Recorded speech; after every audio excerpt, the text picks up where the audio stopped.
تو رات محترم آج اللہ رب العزت کیا ارشاد کر رہا ہے؟ بل یداہ مبسوطتان، بلکہ اللہ تعالیٰ کے تو دونوں ہاتھ کھلے ہوئے ہیں۔ تو میں تم اللہ کے کسی ایک ہاتھ کے باندھنے کی بات کرتے ہو، اللہ کے دونوں ہاتھ کھلے ہیں۔ ہاتھ باندھنے سے مراد کیا ہے؟ سادہ لفظوں میں سمجھ لیں کہ کسی کو قید کر دیا جائے کہ تم کسی کی مدد نہیں کر سکتے، تم کسی کو کچھ عطا نہیں کر سکتے، تمہارے اختیار میں کوئی بات نہیں ہے۔ جو شخص اللہ کے بارے میں یہ عقیدہ تقسیم کرتا ہو، جب کیا اس کی بات خاموشی کے ساتھ سنی جائے کہ تم ٹھیک کہہ رہے ہو؟ اللہ رب العزت نے کہا پیارا محبوب یہ میرے بارے میں کہہ رہے ہیں، کہتے رہے کوئی بات نہیں ہے، تم ان کو امن کا درس دینا۔ اللہ نے تمہیں ایسا کہا۔ آج یہ 1400 سال گزر جانے کے بعد یہ تجزیہ نگار کیوں بات کہہ رہا ہے کہ اللہ کے بارے میں وہ گستاخی کر رہے ہیں، تم خاموش ہو؟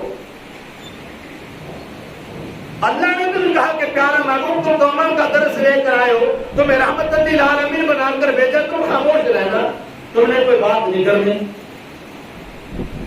اگر یہی معاملہ تھا تو پھر صحابہ کرام علیہ مردوان میدان جنگ کے اندر کس لیے اترے تھے؟ کفار کے مقابلے میں کیوں آئے؟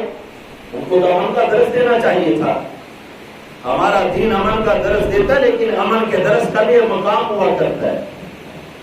ہر مقام امن کا نہیں ہوتا کہ ہر وقت امن ہی اپنایا جائے۔ ملک کی سلامتی کے لیے امن اپناؤ، ملک کی بہتری کے لیے عمل اختیار کرو، اسلام کی بہتری کے لیے عمل اختیار کرو۔ لیکن جب اسلام پر حرف آنے لگے، اس لیے ایک بندہ جناب نے سامنے کھڑوتے ہوتے پیور دے لا پا کے ہاتھ بڑھا لیتے ہے، موٹا کبھی نہیں جی میں تو بھائی امن کا درس دینا ہے، ایسا ہوتا ہے؟ پیور کی گستاخی ہو رہی ہوئے، تو بندہ پیو کو گالا کر رہا ہوئے، پیو کی بے ادبی کر رہا ہوئے، تے پتر اٹھ کے گل کرے کہ نہیں انہوں کو بندہ کہے یار تمہیں کی کرنا پیا، یہ تو گل کا جواب دو کہ نہیں نہیں میں نہیں دینا بھائی، میں امن کا دائی ہوں، میں تو امن چاہنا، لڑائی نہیں چاہتا۔ ہر بندہ کہے گا لعنت ہوے تیرے جمن دے اوتے تے رہتے ہون دے اوتے، اس واسطے کہ تیرے سامنے تیرے باپ کی توہین ہو رہی ہے تو خاموشی نال کرے۔ جب باپ کی توہین بیٹے کے سامنے کی جائے تو یہ غیرت کا تقاضا یہ ہے کہ بیٹا جو ہے اس کی زبان کھینچ کر اس کے ہاتھ پر رکھ دے، اس لیے کہ یہ مقام امن کا نہیں ہے، یہ مقام غیرت کا ہے، یہ امن کا مقام نہیں ہے، یہ غیرت کا مقام ہے۔ تو مسلمانوں کے لیے ہر مقام جو ہے وہ امن کا مقام نہیں ہوتا، مسلمان کے لیے کچھ مقام غیرت کے مقام بھی ہوا کرتے ہیں۔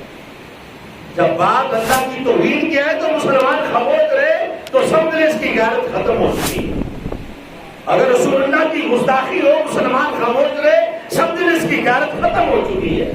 اگر بات قرآن پہ ہے تو مسلمان خاموش رہے سمجھ اس کی غیرت ختم ہو چکی ہے۔ غیرت مند وہی مسلمان ہے وہ چاہے ٹی وی پر بیٹھنے والا ہو، سوشل میڈیا پر بیٹھ کر بات کرنے والا ہو، چاہے وہ کسی چوک میں بیٹھ کر بات کرنے والا ہو، دکان پر بیٹھ کر بات کرنے والا ہو، کسی ڈیرے پر بیٹھ کر بات کرنے والا ہو، وہ ہمیشہ اسلام کا پرچار کرتا ہوا نظر آئے، اسلام کی سربلندی کی بات کرتا ہوا نظر آئے، پھر سمجھ لینا کہ اس کی غیرت ایمانی ابھی موجود ہے، یہ غیرت مند مسلمان ہے۔ اگر وہ اس پر بات نہیں کر رہا، اس کی حمایت کے اندر نہیں بول رہا تو سمجھ لینا اس کی غیرت ختم ہو چکی ہے۔ تو حضرات کے محترم اس لیے ہمارے ماں باپ سے بڑھ کر ہمارے لیے ہمارا مذہب اسلام ہے، ہمارے ماں باپ سے بڑھ کر ہمارے قرآن کی عزت ہے، ہمارے ماں باپ سے بڑھ کر ہمارے رسول اللہ کی عزت ہے، ہمارے ماں باپ سے بڑھ کر ہمارے خدا کی عزت ہے۔ جب ان پاک ہستیوں اور پاک نفوس قدسیہ کی عزت برقرار رہے پھر ہم امن کی بات کیا کریں گے؟ حضرات محترم اس لیے ہر لمحہ امن کا نہیں ہوتا بلکہ ہر لمحے کے اندر انسان کی کیفیات تبدیل ہوتی رہتی ہیں، حکم تبدیل ہوتے رہتے ہیں۔ تو اللہ رب العزت نے فرمایا یُنْفِقُ کَیْفَ یَشَاءُ، وہ اللہ جیسے چاہتا ہے وہ خرچ کرتا ہے، وہ اللہ کی مرضی ہے جیسے چاہے وہ تقسیم فرماتا ہے۔ اللہ کے ہاتھ بندھے ہوئے نہیں ہیں بلکہ اللہ رب العزت کے دونوں ہاتھ کھلے ہوئے ہیں۔ یُنْفِقُ کَیْفَ یَشَاءُ، وہ جب چاہے جتنا چاہے خرچ کر، اس کو کوئی روکنے والا نہیں، وہ جس کو چاہے جتنا مرضی عطا کر دے، وہ کسی کی قید میں آنے والا نہیں ہے، کسی کا محتاج نہیں ہے، کسی کے حکم کا محتاج نہیں ہے۔